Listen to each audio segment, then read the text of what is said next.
We've got Destiny 2 is in a terrible spot right now from some ordinary gamers. This video has become top trending in the Destiny 2 category. Let's see what they're discussing here. Hello, guys and gals, me Mutahar, and can we be upfront and real about it? I made a video a couple days ago talking about why I'm not liking the live service video gaming, okay? Now, judging by the title, you know that we're talking about Destiny 2, which, as a GTA Online player, okay, my expectations for, like, new content is actually so to the ground that it kisses the asphalt, okay? Like, literally, my expectations cannot go any lower, okay? That's just how bad it is. And I think the expectation for most live service games, most players kind of get that, okay? I remember when, I used to be like the most active Siege player in the world, and the new seasons were really, really good, okay? Like, every season that came out, all right, you always got like the operator. It felt like an entire experience, okay?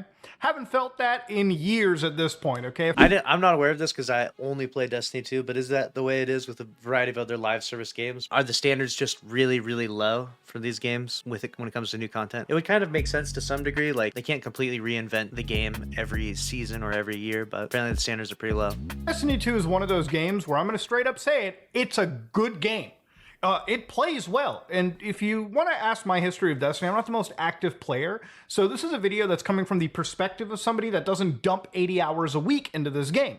When Destiny 1 came out... Dump 80 hours a week, that's me. Okay? One of my most played PS4 games at the time. I played the heck out of the PvE. I would play the multiplayer as much as I would play something like Halo. I'm not even joking, it was that good. Now, when Destiny 2 came out, I was like, all right, I'm ready, I'm down, I'm going to jump onto the train. And I played it for a bit, fell off, and every time I try loading up Destiny 2, it is a good game. It plays well, it's a decent looter shooter, it runs decent. The only reason I honestly don't play it as much is because I use Linux, and Bungie hates Linux users, Steam Deck users, so... they don't want my money. Bye-bye. Why do they hate Linux? Can you not run BattlEye on Linux? I don't know if anyone in here is an expert on Linux stuff. I've never heard that Bungie hates Linux. I just imagine you probably just can't run BattlEye on it. There that occasionally I fire up a lot of those games on, just so I don't, break any rules.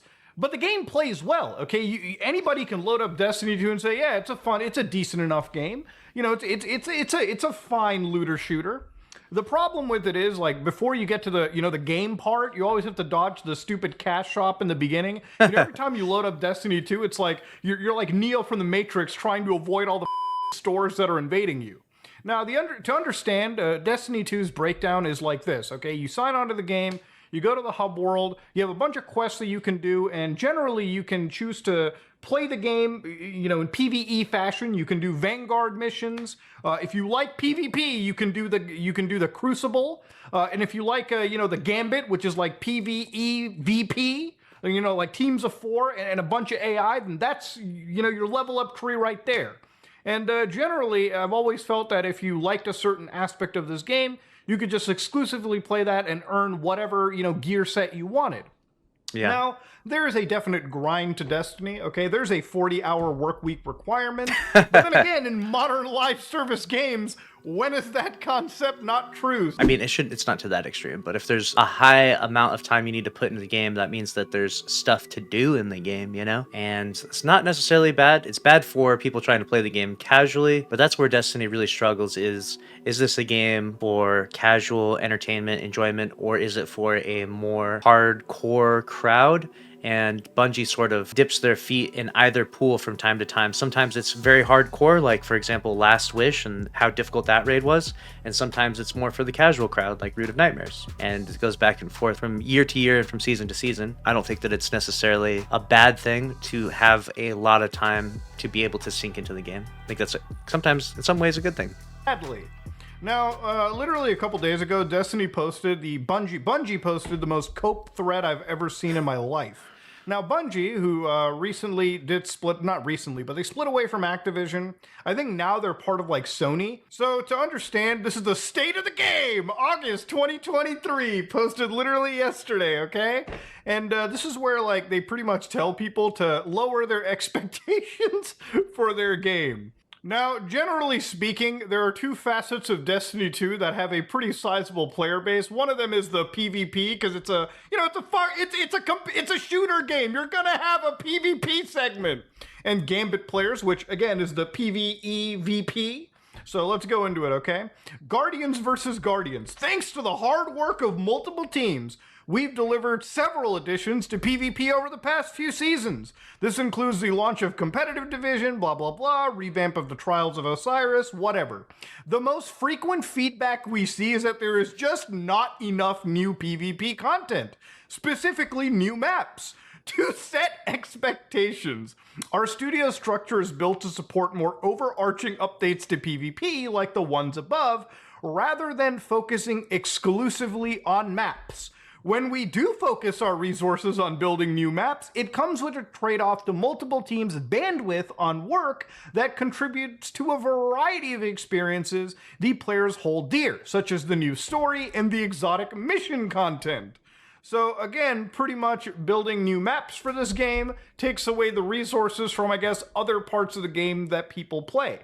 Now, because these are live service games, they're usually filled with all the analytics a growing boy needs. And for a lot of these people, they have massive teams that basically analyze this data. And, from a sound business perspective, they're probably better off spent putting money into places where the majority of the player base lies, okay? They know that if like 30% of the audience plays PvP material, they're probably going to put more effort and money into like the campaign side.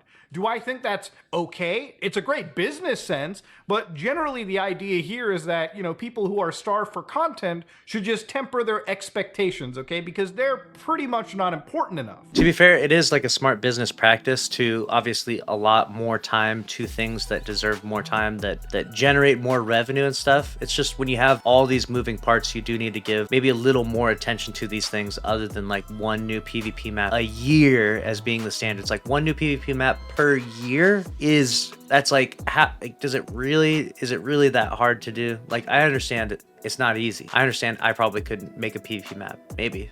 I don't know. I AI generated one in 10 seconds, but I don't know if that counts. But I probably couldn't make one. But I feel like the bar is set low enough that it should just be like once per month. He makes a lot of good points though. Obviously Bungie's decisions, they didn't just come out of a vacuum. These are all based on what the data shows them. The data shows them that it's much more lucrative for them to invest in the campaign. And to be fair, I personally love the legendary campaigns. I love the PvE side of things more than the PvP side.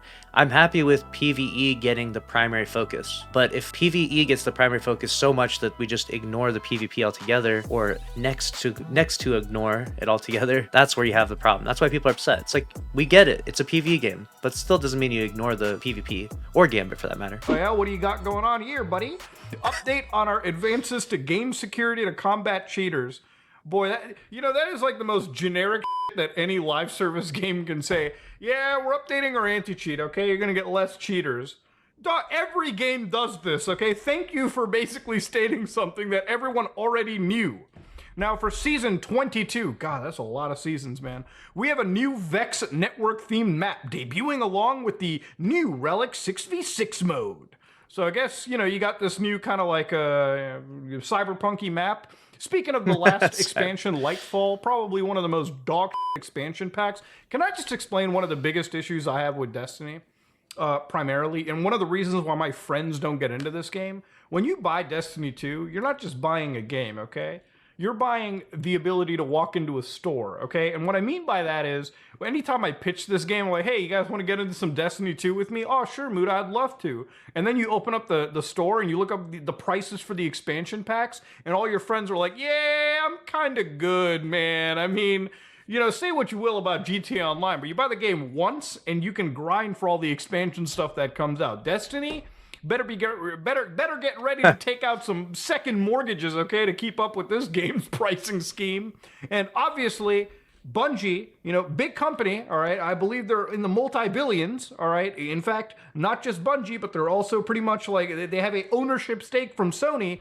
Money shouldn't be an issue, all right. If you need to produce more content, I would highly consider you guys build bigger teams or build newer teams to help supplement you, okay? Yes, my God. Why is it so hard to say? Why do I have to be criticized as an armchair developer to tell Bungie to like build a bigger team? You have all the money, all the resources. You have the best game in the world in terms of its structure, its core. You just need to give more content. You need to build a bigger team. So that way there's a team that does the narrative and then there's a team that builds PvP maps. And also, I don't know the exact structure of how things work. There should be a way that you can work on those two things simultaneously. Like you shouldn't have to cycle out people from one to the other or one team working on one. Like, are we sharing PCs out here? Or do you have the narrative team working on PvP maps? Like these should be separate teams. These should be separate skill sets, right? I feel like people who make PvP maps are definitely not writing the narrative. Whoever wrote the narrative for Lightfall, that's some intern, dude. So Gambit, all right, I told you. As many of you notice, we've been quiet on Gambit since last year's overhaul that launched alongside the Witch Queen, which, I will say,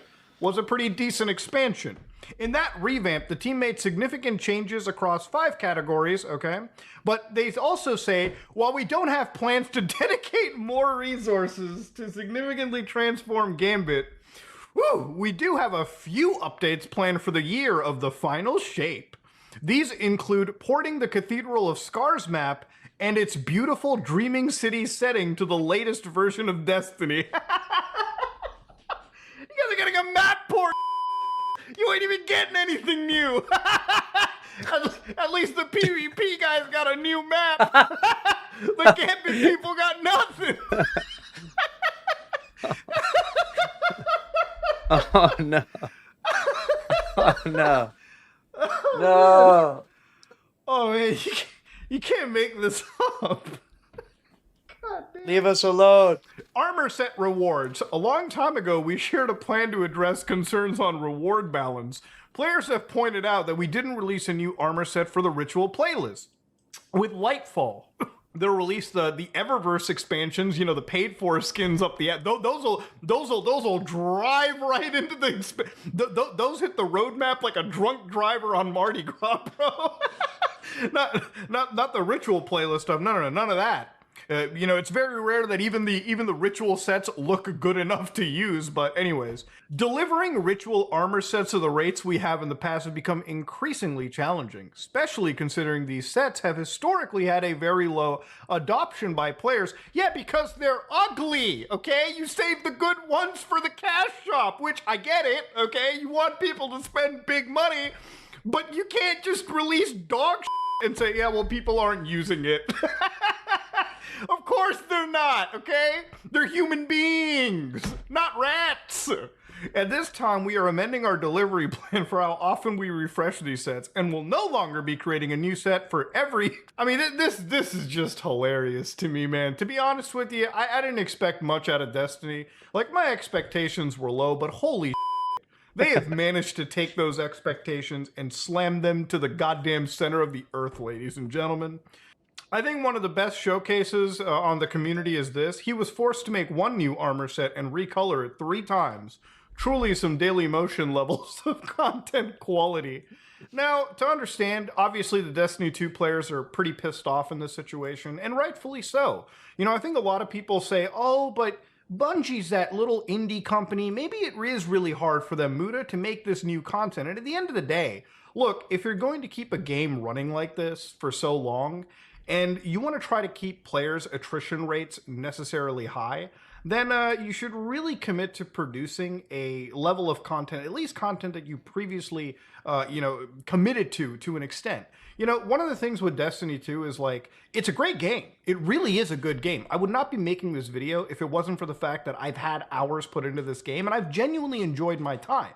But to see how hyper monetized this game is, and then to see the lack of delivery on even the most basic of releases, is not just bad for Destiny 2, but it's also pretty eye-opening for the state of live service-based games. You know, these kind of games, these experiences were pitched with the idea that we would get constantly good content throughout a period of time in stability.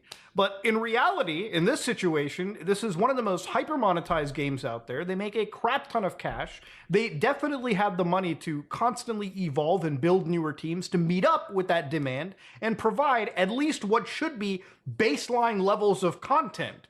Destiny 2 is probably in some of the worst shape that it's been in quite a long time. And for a lot of people going into this final expansion and even thinking, man, if this is how bad Destiny 2 is getting now, could you imagine how bad Destiny 3 is going to be? That's a situation that's brought up. Hopefully, I honestly hope to God that they can turn this thing around, because I really do believe that this is a great game in the bottom.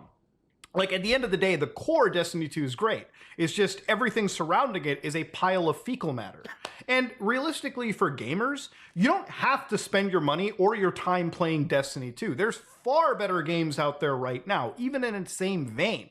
You know, I would just say, if you're going to spend your money on a game right now, Baldur's Gate 3 just dropped, okay? You might as well buy that game and play what is a completed experience right now, all right? Yeah, it's not the same genre of game, I get it. But in terms of value, in terms of an actual game company that's respecting its player base, you might as well look outside of Bungie at the moment. Anyways, ladies and gentlemen, if you like what you saw, please like, comment, and subscribe. Dislike if you dislike it. He had a lot of good points to make in this video, and it seems like the Bungie hate train is as strong as we've ever seen it. However, it still stands that Bungie has said this in the past, and many people have said this, that any publicity is good publicity, and all of these people talking about this game get people talking about it more, get it trending more, make it more relevant in searches, reminds people that haven't played in a long time, oh yeah, what about that? Or is it really that bad? Maybe I should log in and try it out. The part that's scary about some of this stuff is that, like Bungie said, that loving Destiny 2 and hating Destiny 2 is like 2 degrees from each other. What they don't want is apathy. They don't want people not playing the game, not talking about the game, not making videos about the game, not engaging with any of the content, with the platform, with the company at all. And so I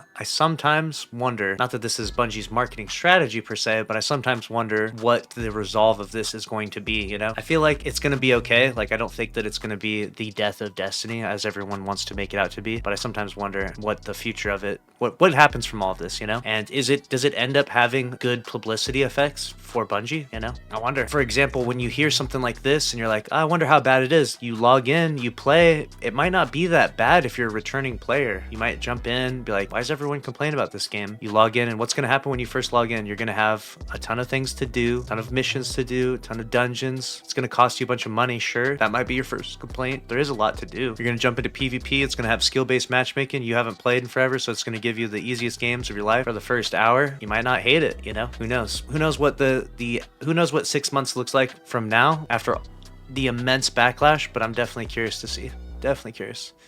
And this was a good video. Let me know your thoughts about this video down in the comments below. Make sure to smash the like button and subscribe if you want more content like this, and click on the screen here to watch another video from this channel. As always, thanks for watching. I'll see you in the next one. Later.